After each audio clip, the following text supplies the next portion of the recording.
ಅಧಿಕಾರವಿಲ್ಲ. ಟೂತ್ಲೆಸ್ ಅಂತ ಹೇಳ್ತಾರಲ್ಲ, ಒಂದು ಹಾವಿಗೆ ಹೊಲ್ಲನ್ನು ಕಿತ್ತುಬಿಟ್ಟು ಅದ್ರ ಜೊತೆ ಆಟ ಆಡೋದು ಅಷ್ಟೇನೆ, ಹಾವಾಡಿಗ ಮಾಡ್ದಂತ ಆಟ ಆಡೋದು.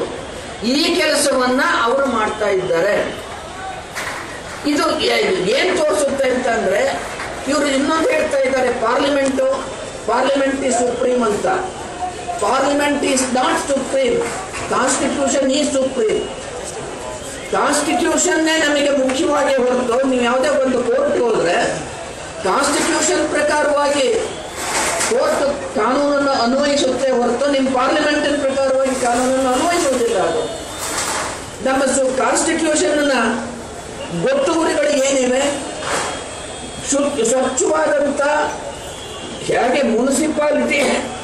ಮುನ್ಸಿಪಾಲಿಟಿಯ ಫಂಡಮೆಂಟಲ್ ಡ್ಯೂಟಿ ಏನು ಅಂತಂದ್ರೆ, ನಮಗೆ ಶುದ್ಧವಾದ ಕುಡಿಯುವ ನೀರನ್ನು ಕೊಡಬೇಕು, ಶುದ್ಧವಾದ ಗಾಳಿಯನ್ನ ಅವು ಊರಿನೊಳಗೆ ಇರುವಂತೆ ಮಾಡಬೇಕು, ಕಸ ಕಡ್ಡಿ ಇಲ್ಲದೆ ಇರುವಂತೆ ಮಾಡಬೇಕು ಅನ್ನೋದು ಫಸ್ಟ್ ಡ್ಯೂಟಿ ಮುನ್ಸಿಪಾಲಿಟಿದು. ಅದೇ ಥರದೊಳಗೆ ಸರ್ಕಾರದ್ದು ಶುದ್ಧವಾದ ಭ್ರಷ್ಟಾಚಾರ ರಹಿತವಾದಂಥ ಅಡ್ಮಿನಿಸ್ಟ್ರೇಷನ್ ಕೊಡಬೇಕು ಅಂತ ಅಂದು. ಆದರೆ ಇದು ಹೇಳುತ್ತೆ, ಯಾವುದು ನಮ್ಮ ಕಾನ್ಸ್ಟಿಟ್ಯೂಷನ್ ಹೇಳುತ್ತೆ, ಪಾರ್ಲಿಮೆಂಟ್ ಇದನ್ನು ಮಾಡೋದೇ ಇಲ್ಲ. ಇವ್ರು ಹೇಳ್ತಾರೆ ಪಾರ್ಲಿಮೆಂಟ್ ಈಸ್ ಸುಪ್ರೀಂ ಅಂತ. ಯಾರಿಗೆ ಪಾರ್ಲಿಮೆಂಟ್ ಈಸ್ ಸುಪ್ರೀಂ ಅಂತ ಹೇಳೋದು? ಇದು ಜನಗಳನ್ನ ಮಿಸ್ಗೈಡ್ ಮಾಡುವಂತ ಕೆಲಸಗಳು, ಮಾತುಗಳು. ಈಗ ಹೆಚ್ಚಾಗಿ ಇಬ್ಬರು ಇದ್ದಾರೆ, ಮಹಾ ಜಾಣ ಲಾಯರ್ಗಳಿದ್ದಾರೆ ನಮ್ಮ ಇದರೊಳಗೆ, ಸರ್ಕಾರದ ಕ್ಯಾಬಿನೆಟ್ನೊಳಗೆ, UPA ಸರ್ಕಾರದ ಕ್ಯಾಬಿನೆಟ್ನೊಳಗೆ ಇಬ್ಬರು ಮಹಾ ಜಾಣರಿದ್ದಾರೆ. ಅವ್ರ ಹೆಸರು ನಾನು ಹೇಳಬೇಕಾಗಿಲ್ಲ, ನಿಮಗೆ ಗೊತ್ತಿದೆ.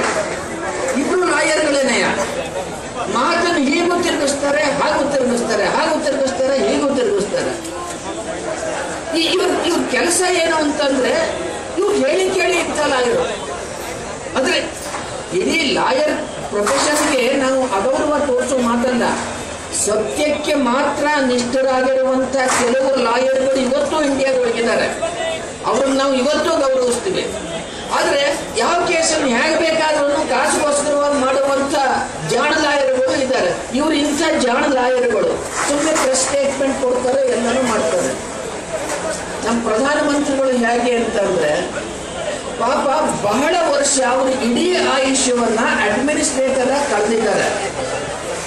ಅವ್ರು ಯಾವತ್ತೂ ಆಕ್ಟಿವ್ ರಾಜಕಾರಣಿ ಆಗಿರ್ಲಿಲ್ಲ, ಯಾವ ಒಂದು ಎಲೆಕ್ಷನ್ಗೂ ನಿಂತಿರಲಿಲ್ಲ. ಅವರು ನರಸಿಂಹರಾಯರ ಕಾಲದಲ್ಲಿ ನಮ್ಮ ಎಕಾನಮಿನ ಲಿಬರಲೈಸ್ ಮಾಡಬೇಕು ಅಂತ ನರಸಿಂಹರಾಯರು ತೀರ್ಮಾನ ಮಾಡಿದಾಗ ಒಬ್ಬ ಅನುಭವಸ್ಥ ಬ್ಯೂರೋಕ್ರಾಟ್ ಅವರಿಗೆ ಬೇಕಾಗಿತ್ತು.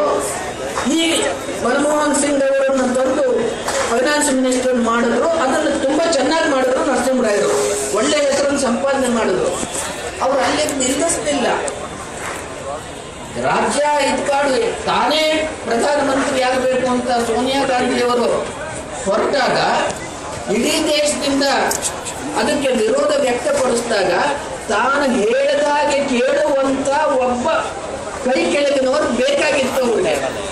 ಅವ್ರ ಪಕ್ಷಗಳಿಗೆ ಬೇರೆ ಬೇರೆಯವರು ಇದ್ರು, ಅವರೆಲ್ಲ ರಾಜಕೀಯವಾಗಿ ಬಡದವರು. ಅವ್ರನ್ನ ಯಾವನ್ನಾರು ತಂದು ಪ್ರಧಾನಮಂತ್ರಿ ಆಗುವಂತ ಕೊಟ್ಟಿದ್ರೆ ಕ್ರಮೇಣವಾಗಿ ಅವನೇ ಬಲಶಾಲಿಯಾಗಿ ಕೊಡ್ತಾ ಇದ್ದ.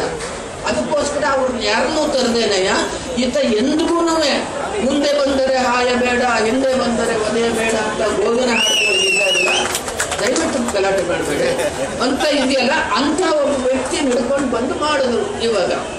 ಇವಾಗ ಪ್ರಧಾನಮಂತ್ರಿ ಪಾಪ ಏನ್ ಡೆಸಿಷನ್ ತಗೊಳ್ಳೋದಕ್ಕೆ ಸಾಧ್ಯ?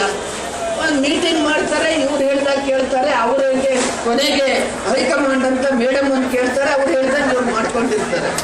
ಅದರಿಂದ ಪ್ರಧಾನಮಂತ್ರಿಗೆ ಇರಬೇಕಾದಂತ ಒಂದು ಶಕ್ತಿ, ಅವ್ರು ಹೇಳ್ತಾರೆ, ನನಗೆ ಈ ಜನಲೋಕಪಾಲ, ಪ್ರಧಾನಮಂತ್ರಿಯೂ ಕೂಡ ಲೋಕಪಾಲನ ವ್ಯಾಪ್ತಿಗೆ ಬರಬೇಕು ಅಂತ ನನಗೆ ಒಪ್ಪಿಗೆ ಇದೆ. ಆದ್ರೆ ನನ್ನ ಕೊಲೀಗ್ಸ್ ಒಪ್ಪಲ್ಲ, ನಾನೇನ್ ಮಾಡ್ಲಿ?